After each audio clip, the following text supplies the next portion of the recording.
What's up, Taiwan? I'm Brossard with news from here in Taiwan and around the world. Taiwan's President Lai Ching-te has called on the public to pay more attention to legislative reforms. It follows the passing of a controversial reform bill that would give the legislature more power to investigate government officials and private citizens. Rick Lowert reports on how the changes have split Taiwan's society. Cheers of support and shouts of protests in Taiwan's legislature as it passes contentious reforms giving Parliament more power. Bills that have caused weeks of violence here in the legislature and mass protests on the streets of Taiwan. We wanted to rebalance the powers of the executive and legislature, and so we can refine our democracy. The reforms, once signed into law by the president, would give lawmakers the power to compel information from officials and citizens, criminalise contempt of parliament for officials, and require the president to report to the legislature and answer questions. Taiwan's ruling Democratic Progressive Party says it is an overreach of power. They accuse the opposition parties of not following due process in the parliament and say they are making Taiwan vulnerable to Chinese infiltration. 你们把国会没收了，把民主没收了，接下去当然是台湾香港化。 The DPP, which won the presidency in January elections but lost control of the legislature, has promised to reject the changes and take them to the Constitutional Court. The high political drama has split society, with tens of thousands taking to the streets around Parliament. 它并没有完全的实践民主价值。如果以后都可以用这样的方式来通过法案的话，我可能真的会对台湾的民主越来越没有信心。 Taiwan prides itself in its democracy and says these values are what makes the country different from autocratic China across the strait. These contested reforms have exasperated deep schisms in the legislature and in public opinion. And for Taiwan's new president, Lai Ching-te, who's now just 10 days into the role, it's a bitter taste of the challenges to come in the next 4 years. Chris Ma and Rick Lowert for TaiwanPlus. Let's get more now from Rick Lowert, who is reporting for us in Taipei.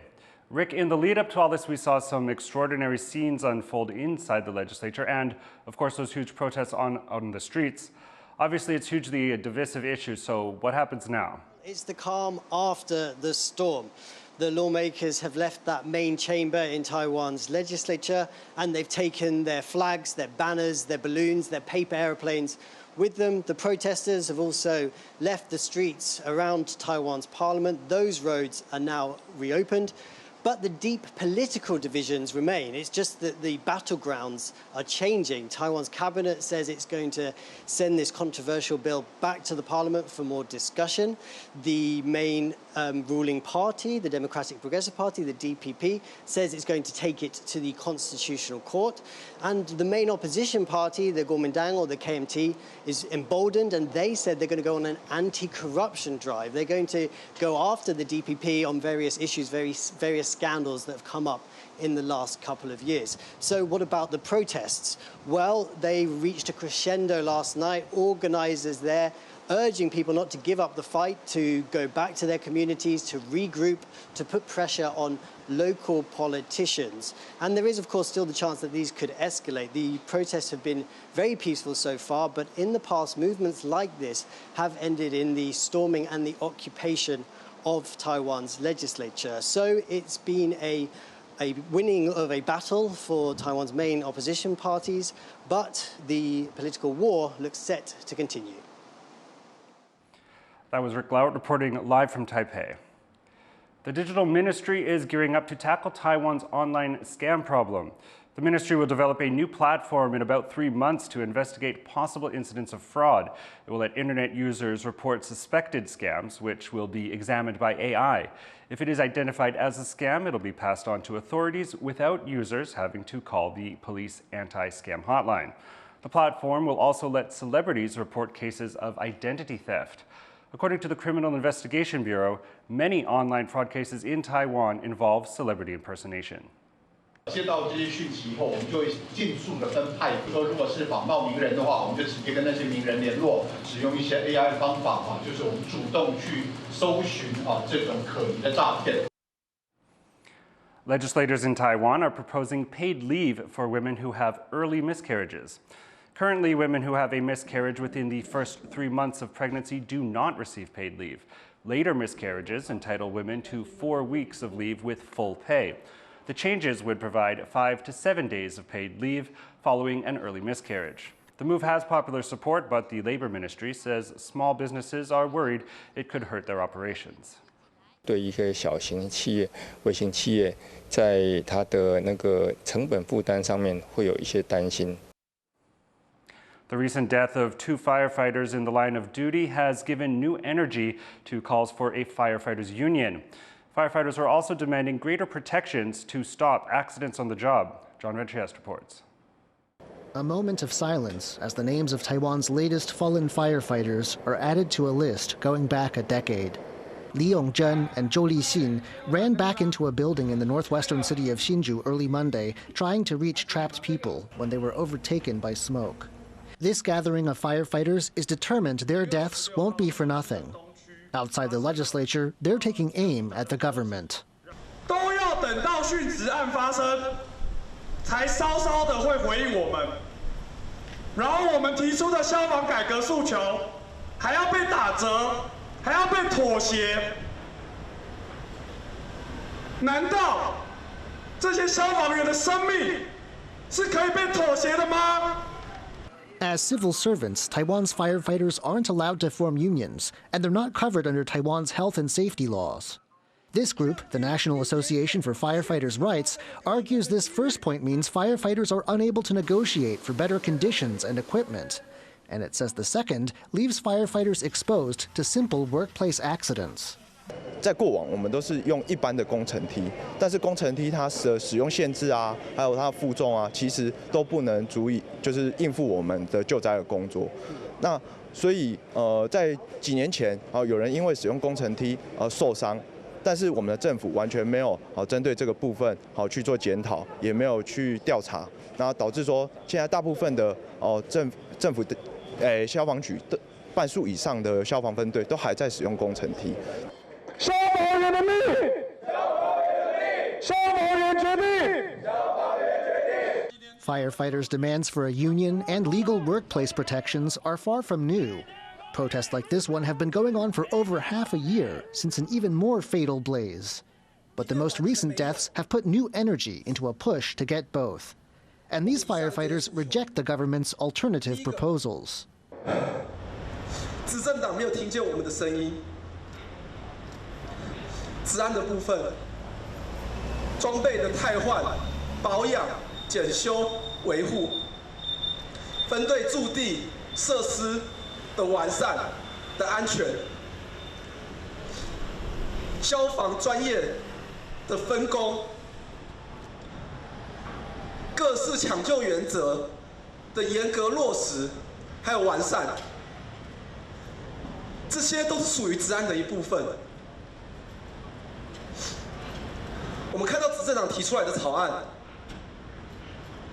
里面完全没有。 Taiwan's 2 opposition parties have yet to lend their support either, but there have been signs of sympathy from both, and crucially, they now hold a majority in the legislature. The firefighters here haven't heard of concrete plans to help their cause, but they're hoping someone inside the chamber is listening. Klein Wang and John Van Trieste for TaiwanPlus. North Korean leader Kim Jong-un says his country will never give up its space reconnaissance program. Kim made the comments after the launch of North Korea's second military satellite failed when its booster exploded on Monday. The launch was part of the country's efforts to put at least 3 spy satellites into orbit by the end of the year.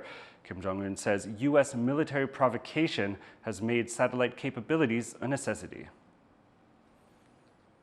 6 people have been arrested in Hong Kong under a new national security law. They're accused of sedition after allegedly using social media to, quote, advocate hatred against the Chinese government. The new law went into effect in March, 4 years after Beijing imposed a similar bill to suppress political dissent. Treason and insurrection can now be punished with up to life behind bars. Hong Kong's government says the law is needed for stability, but civic groups say it's a further erosion of freedoms in the city. Pro-democracy activist Chow Hang-tong is among the 6 arrested. The government always criticizes us, the activists, the pro-democracy camp for destabilizing Hong Kong. I think it's the government, it's the national security law that's destabilizing Hong Kong. It's destroying the environment of stability, of security that people have been living in. Heavy rainfall has caused flooding and landslides across Taiwan. In Taiwan's southern Kaohsiung City, 300 homes temporarily lost power. Rains also inundated roads on Taiwan's eastern outlying Orchid Island and caused landslides. Many roads leading into Taiwan's central mountains in Jiayi were covered by debris. Motorists were seen guiding their vehicles through thick mud. The rains are expected to continue throughout the week.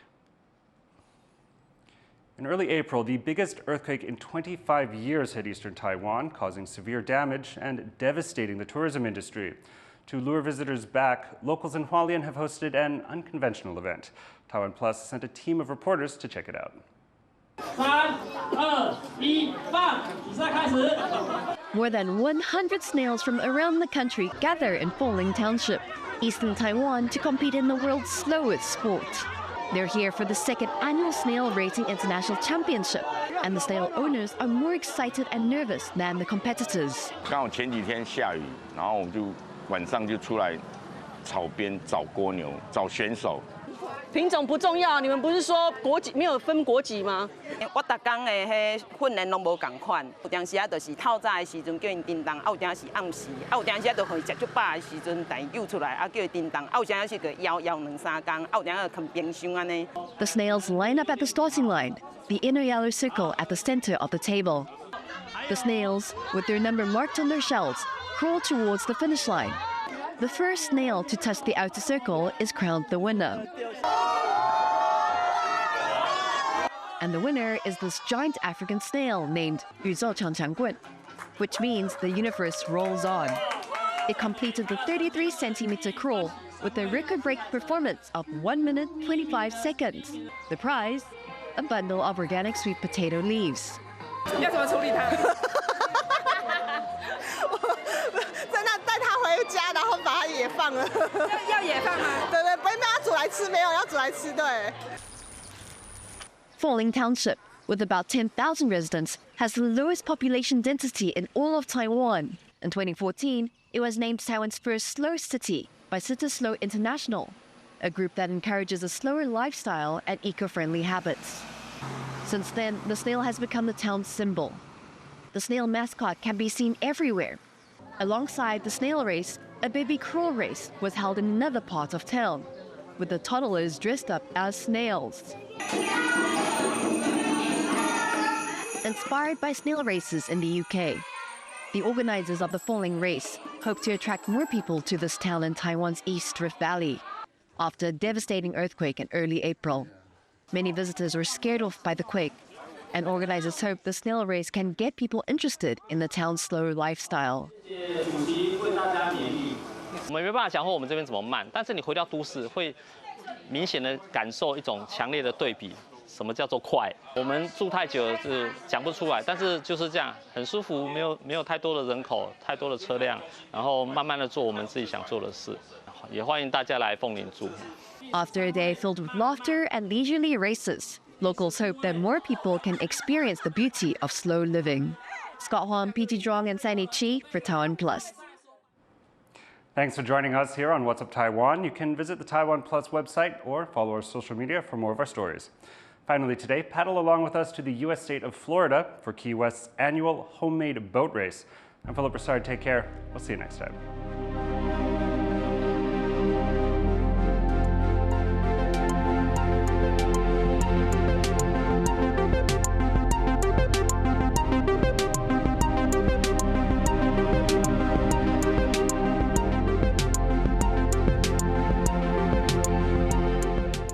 For more stories from Taiwan and around the world, download the TaiwanPlus app.